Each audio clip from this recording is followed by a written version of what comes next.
Hey everybody, today I am doing a review on my new backpack. This is my travel backpack. It is the Tortuga Air. And when I was doing research for a new travel bag, I was having trouble finding any video reviews of this one. So I decided, once I got it and decided I really liked it, that I would do my own review so that other people can see what it's like and have a better idea, and maybe it'll help somebody else's purchase decision. Alright, so let me just get started with what I put inside this bag. I'm doing a basic week-long setup of what I take for a week of travel. Alright, I want to start with my swimsuit. I have a pair of Tom sandals, and I wear a pair of the regular slip-ons on the plane. I've got two tops. One's a basic V-neck and one's a tank top. This red one is a tank. I've got two dresses and a skirt.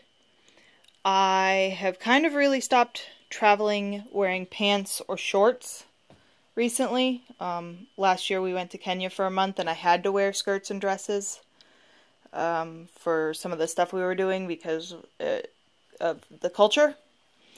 And I've discovered that it's actually a superior way to travel as a woman because, well, especially with dresses, like these little summer dresses and things, because it's one piece, I never have to worry about a shirt riding up. My pants are never funky. I don't really have to think about what I'm doing. I just throw a dress on and walk out the door. No fuss, no muss. And I really enjoyed that because it allowed me to focus on what we were doing. I do like to add in a skirt and a couple of tops just for certain days.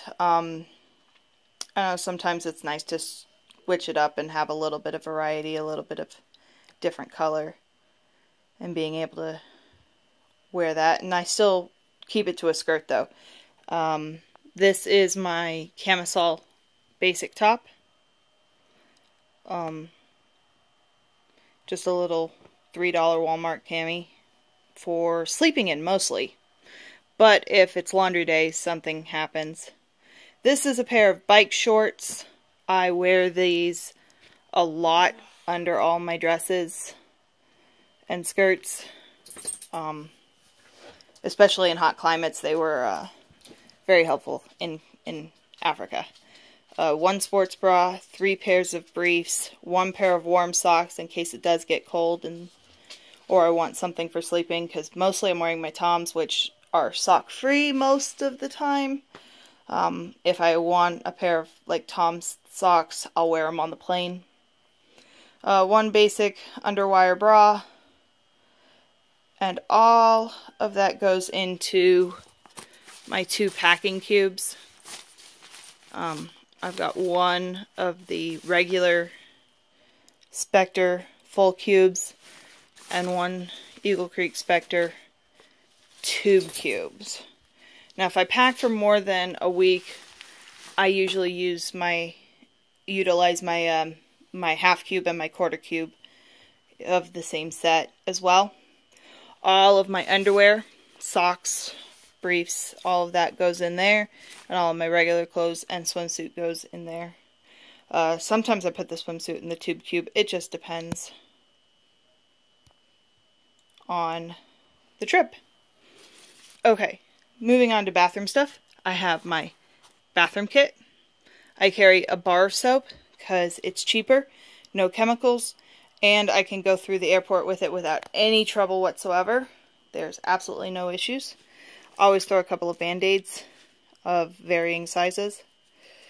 I like this. This is a reusable face washing thing. It has a little bit of exfoliating material on it. I just carry that around to wash my face off, especially when it gets sweaty. Sometimes I'll stick that in my day bag. A basic razor. I use a man's razor because for some reason women's razors don't seem to think legs have curves, and men's razors for their faces definitely accommodate for that. Plus the heads are a little easier to find overseas. Nail clippers, hair things, hair clips, and a hairbrush. And then I have my day pack. It's the Marmot Compressor Plus, 20 liters. On a weekend I can pack in this, but I like these bags. We started out with REI flashes. I switched to this because my flash got really old. And I like it a little better because it covers the top. The flash just has this cinched top with no cover. This just makes it a little more theft proof, if you ask me. Plus it's got a little pad, a little foam pad in there. Makes it kind of stiff. And this outer mesh pocket is really great for beach days because I can just stick my towel or a beach cover up or a swimsuit, anything that's gotten wet, in that mesh.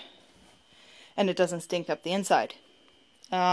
Always take some sort of insulation no matter where I'm going. If I were going to warm weather like most of this is set up for, summertime and all that, I just take a little fleece. And that is super important since even in warm places it can get really cold at night. This is a pile of things that I put in the outside pocket, this long outside pocket, and it's so I can have access to it on the plane. I have a pair of gray tights to go under my dresses and skirts. I have a cover-up. It's just a little thin camisole jacket. And I have a gray infinity scarf that's quite bulky and big. And all of that is, if I get cold on the airplane, which I almost always do, I have access to that without getting into the main part of my bag. Okay, this is my hair straightener, which I know a lot of people say you can live without, and maybe they can. But I have ridiculously frizzy hair, and if it gets wet, it just frizzes right back up. So if I'm going to a beach location or somewhere where I need my swimsuit, I have to have my hair straightener, or I look like I have an afro. I'm not making that up. So hair straightener's a must. Obviously hair dryer you can find pretty much anywhere in whatever places you go that you can't have a hair dryer in the hotel. Usually those types of places are cheap to go and buy one at a store. So I don't worry about that. Alright, liquids, shampoo, conditioner, deodorant, aloe vera for sun, and then that's got sunscreen in it, but I'm thinking about putting toothpaste in that instead. Because I don't really need sunscreen. I'm tan pretty naturally and I don't really burn, especially if I use the aloe vera. So I'm thinking I'm going to switch that to toothpaste because for some reason toothpaste brands either make ridiculously small tiny toothpaste travel tubes that you can use for 3 days, or they make ridiculously large ones. There's no under 3 ounces but over 1 ounce tubes. Plus that creates a lot of waste and packaging and trash and stuff, so I'm thinking about using that and just refilling. Electronics I take, headphones, iPod, book light, and my Kindle. Just a basic Kindle. It is the Kindle Basic, not the Kindle Paperwhite, as most people are buying, because it was a $40 increase for backlighting and a slightly better screen.